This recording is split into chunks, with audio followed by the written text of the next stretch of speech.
Police are investigating a deadly shooting over the weekend. Officers were called to the downtown area around 2:30 yesterday morning for reports of a man shot. There they found the victim, 35-year-old Kevin Reel. Police later arrested Scott Lawless in connection to that shooting.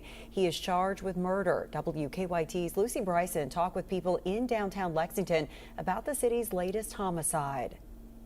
A deadly shooting happened early Sunday morning. It happened in downtown Lexington just after 2:30 a.m. Police say Scott Lawless shot and killed the victim on North Limestone and West Short Streets. The coroner identified the victim as Kevin Reel. He died at the scene. Opinions on the safety of downtown Lexington really depends on who you talk to, but according to the city website, last year marked the highest amount of homicides in Lexington in the past 3 years. Lexington local Tom Zental believes that guns may have something to do with that. Yes, it is alarming, and I'm not sure exactly why that is, although I suspect that the ease of getting guns certainly doesn't help at all.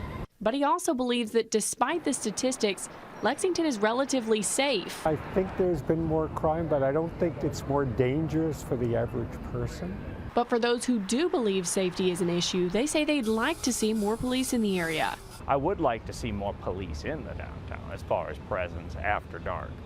Others believe that avoiding crime can be done by heading back home when it gets dark out. I can time it, and normally it's after 10 o'clock when it gets dark, and it's not good.